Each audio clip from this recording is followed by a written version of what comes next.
الواحد بصراحة مش مستغرب من كلام أحمد سليمان، يعني هو ده المعتاد منهم، وده اللي بيحصل على مدى ومدار سنين كتير يعني. بس ناس كتير ما كانتش بتتكلم، والموضوع ما كانش بياخد أكبر من حجمه.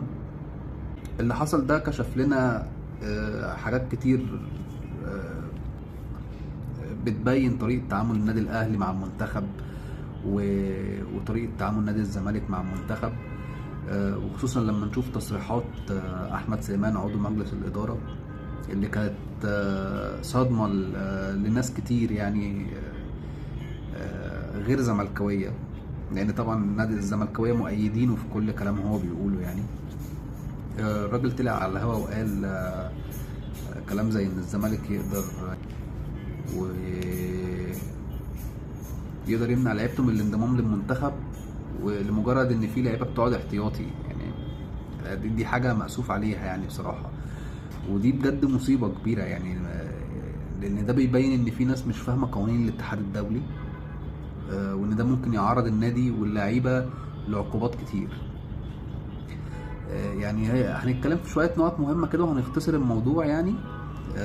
الأهلي والمنتخب، الأهلي طول عمره بيحط مصلحة المنتخب فوق أي حاجة يعني، وده باين على مدار سنين كتير جدا. وأقربها كان كأس العالم لما الأهلي يعني اتنازل للمنتخب عن لعيبته، وطلع اتحاد الكورة وعد مجلس إدارة النادي الأهلي إن هم هيلحقوا اللعيبة، هتلحق بالنادي قبل ماتش في كأس العالم. وطبعا المنتخب صعد لنهاية أفريقيا، واللعيبة ما جاتش ولا أي حاجة. وده طبعا بيأثر على النادي الأهلي يعني النادي الاهلي لما لعب بكذا ناشئ في كاس العالم للانديه عشان لعيبته كانت مع المنتخب، ما اتكلمتش يعني على موضوع الاهلي يعني والمنتخب. لا بالعكس، ده في ناس زملكاويه كتير طلعوا اتريقوا على الموضوع يعني، وكانوا مبسوطين ان ده بيحصل مع الاهلي، مع الاعتبار ان هو لو كان حصل مع ناديهم، وان شاء الله ما يحصلش مع نادي الزمالك، كان ان هو يلعب في كاس العالم للانديه. كنا هنشوف طبعا مهازل، حرفيا مهازل. تاني حاجة مصطفى شوبير، أحمد سليمان حاول يقلل منه، مش عارف ليه. يعني ما كانش ينفع ولا يصح إن أنت تقلل من لعيب بيلعب في المنتخب الوطني، بعيدا عن انتمائه إن هو منتمي للنادي الأهلي أو منتمي لأي نادي تاني. ما كانش ينفع أنت تطلع تعمل كده خالص وتقلل من اللاعب، وخصوصا إن هو لاعب شاب لسه واعد، لسه يعني جاي في الطريق وجاي بقوة، وأثبت نفسه في بطولة أفريقيا، وكان سبب من أسباب 90% بسبب من أسباب الأهلي اللي يفوز بالبطولة بعد ربنا سبحانه وتعالى طبعا. والولد مرشح لجايزتين من الكاف، يعني أحسن لاعب وأحسن حارس. يعني أنت عايز إيه أكتر من كده؟ وترد تقول لي أصل دي مجاملة ومش مجاملة. مصطفى شوبير عمل إيه في أفريقيا عشان خاطر الكاف يختاره؟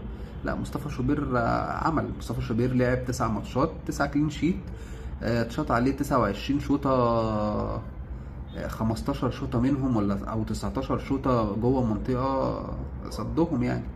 هو صد 29 يعني، بس صد 19 من جوه المنطقة، وده يحسب له، كان سبب في إن الأهلي يكسب بطولة أفريقيا. فان انت تيجي تبخس حقه بكلامك ده، لا يعني. هو يكفي ان سيد عبد الحفيظ او الكابتن سيد عبد الحفيظ يعني، مع حفظ الالقاب، ان هو رد عليك رد مثالي جدا وباحترام جدا. انت فعلا شكلك كنت مشغول ما بتتفرجش، او كان عندك شغل حاجه زي كده يعني. فنيجي لنقطة ثانية، ازدواجية المعايير ان الاعلام اللي كان بيضغط على الاهلي وقت ان لاعيبته كانت بتتأثر بالاصابات، او الاهلي بيتحرم من لاعيبته في بعض الماتشات المهمة جدا. آه، فين تصريحات احمد سليمان من النقطة دي يعني؟ ما حدش طلع رد عليه، ما حدش اتكلم عليه غير ابراهيم عبد الجواد اللي طلع وقال له ما كانش ينفع تقول اللي انت قلته. بس يحسب له في الاول والاخر ان هو اتكلم، عكس ناس كتير ما اتكلمتش وسكتت وكانت راضيه بالوضع يعني اللي اتقال يعني. احمد سليمان يعني تصريحاتك بصراحة يعني أساءت لمصر وأساءت للمنتخب وأساءت لناديك أنت، وأساءت لك برضه يعني. وده خلق انطباع ان انت ممكن تحط مصلحة ناديك الشخصية على المنتخب فوق كل اعتبار يعني. وده اثبته بكلامك، يعني اتثبت بكلامك يعني. المفروض المطلوب منك او مطلوب من نادي الزمالك ان هو يطلع بيان رسمي يعتذر فيه للجهاز الفني للمنتخب، ويعتذر فيه للكرة المصرية عامة، ويعتذر للوزير اللي بيدير المنظومة، ان ده مش هيتكرر تاني ولا هيحصل تاني ان الكلام ده يتقال. ده لو عايزين تحلوا الموضوع يعني، لو مش عاوزين تحلوا الموضوع براحتكم برضو. انا كراجل اهلاوي مع اللي انتوا فيه ده يبسطني بصراحة يعني، عشان مش هكدب عليك يعني. لازم نرجع نركز على دور الانديه في دعم المنتخب، بدل ما نفتعل مشاكل ملهاش اي 30 لازمه، ونقول تصريحات ملهاش اي 30 لازمه برضو. لان اللي حصل ده بيثبت مليون المية ان الاهلي مظلوم، دايما مظلوم اعلاميا. بس في الاخر التاريخ بينصفه يعني. لانه كل واحد عارف دوره بيعمل ايه وما بيعملش ايه، من غير بقى شو اعلامي او تصريحات بتضر اكتر ما تنفع. فكابتن احمد سليمان انت غلطان غلط كبير جدا جدا جدا. وبصراحه يعني وجهه نظر انا شايف ان انت قللت من نفسك وقللت من ناديك جدا يعني. فيجب عليكم ان تتداركوا الموقف، لان انتوا اضحوكه على السوشيال ميديا يعني. الاتحاد الدولي بصراحه يعني، لو في حد من الاتحاد الدولي بيفهم عربي وسمع الكلام اللي انت بتقوله ده يعني المفروض ان انتوا بصراحه ما تطلعوش تاني على الساحه يعني. وخصوصا ان انت كابتن احمد يعني مواقفكم في الكره المصريه بصراحه يعني غير مشرفه يعني.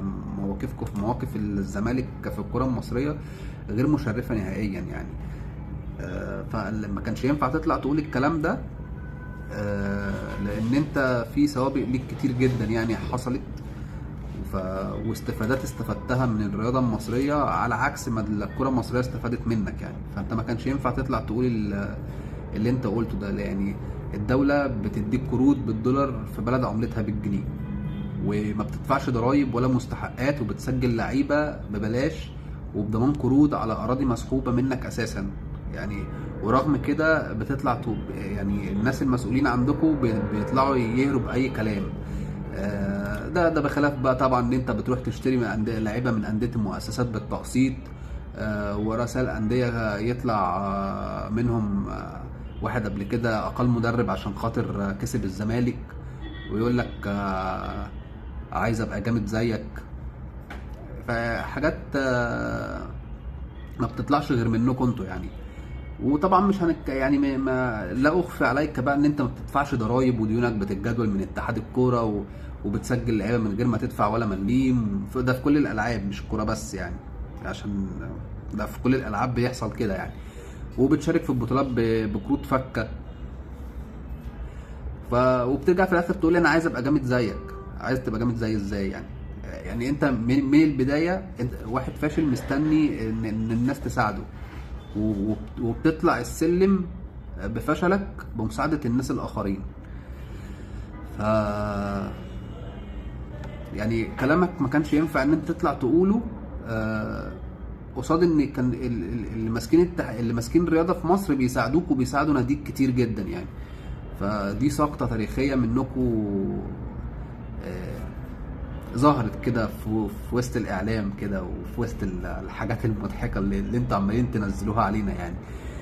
ومش هنتكلم بقى كتير على بقى ان المدرب بتاعك اعتدى على حكم ولحد دلوقتي الكلام ده من الدوري اللي فات، ولحد دلوقتي ما اتطبقتش العقوبه عليه.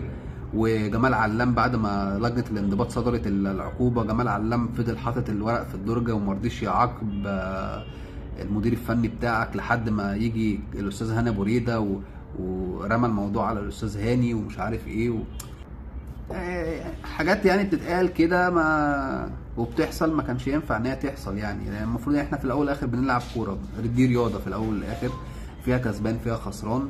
المهم النزاهه، وان احنا نبقى الناس تتفرج بمتعه وتتبسط يعني. لان موضوع الجماهير مش مستفاده حاجه يعني. في الاول والاخر هي رياضه كوره فيها مكسب وخساره. فلازم حضرتك او المسؤول الاعلامي عندكم يطلع يوضح ويعتذر ويطلع بيان بيعتذر فيه للكره المصريه كلها علشان تتداركوا الموقف.